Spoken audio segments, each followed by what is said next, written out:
Those examples show why shape matters when handling a weak group.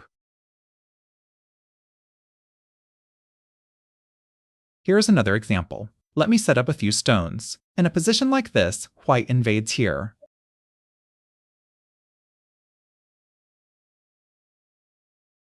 Let me use a corner enclosure.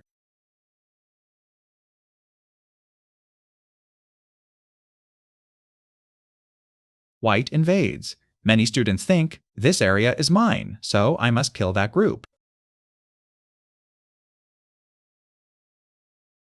So out comes the attach and press, or the cap. The idea is to seal white in. This tells us when we should slow down and think.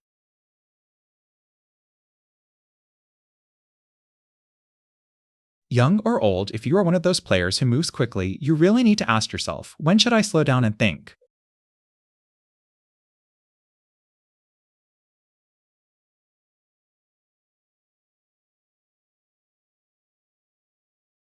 Always during a fight. You know few joseki, so you don't think. You can't count the endgame, so you just find big points. Fighting is the part you love, so before you invade and after white invades, that is when you must think. So here, what is my goal? Sealing white in.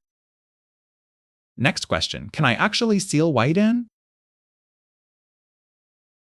This is what we call reading the shape forward. Same in life and death, you can't read one move. Where does the opponent answer?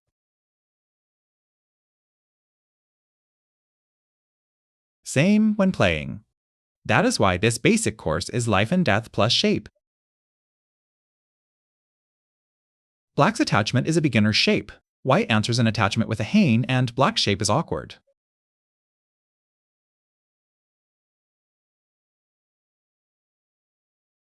Very hard to play.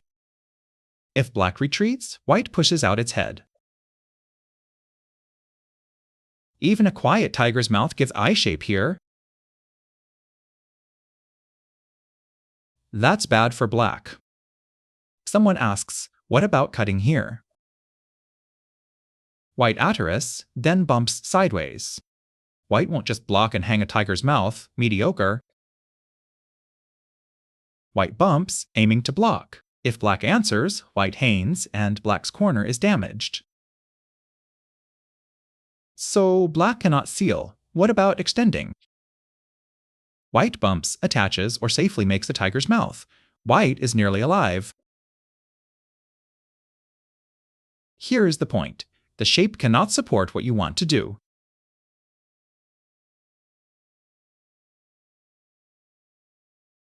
You cannot deliver. Understanding shape is one of our biggest obstacles. The enemy is ourselves. Others cap, then keep pressing right against white. None of that is good. Say black caps, white cuts through the elephant's eye, and black answers with a knight's move. Playable. White presses, black retreats and strengthens below, white makes a tiger's mouth, black plays in the center.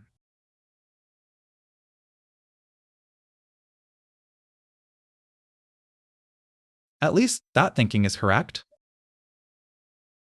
Even better, black is weak here, so strengthen yourself first.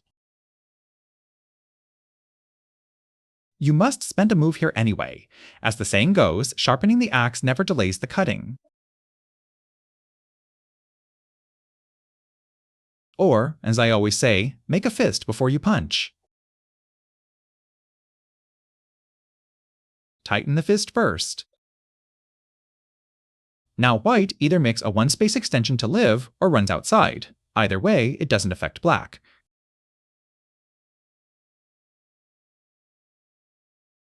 No impact, so this is clearly a better result for black. When attacking, ask whether you have weaknesses of your own and whether the follow-up after sealing really favors you.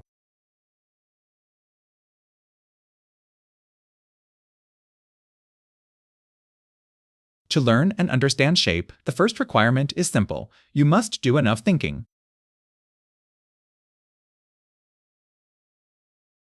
Given this shape, black could even ignore white's invasion. Diagonal or knight's attacks work too. Attacking from the corner enclosure side is wrong.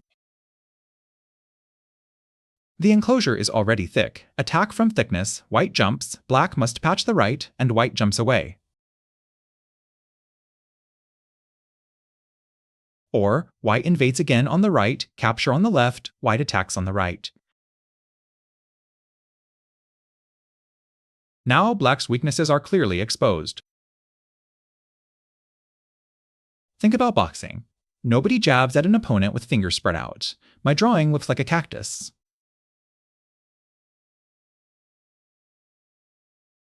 Nobody pokes with open fingers. No open palm slaps either. A real punch needs a closed fist. What does that do? It folds away your fragile fingers and meets the opponent with solid knuckles.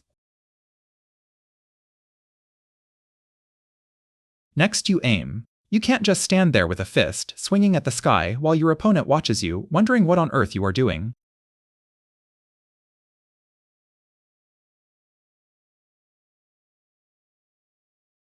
In Go, it is the same. Gather strength, aim, then strike. Don't get excited, he invaded. Kill it. That mindset leads to bad decisions.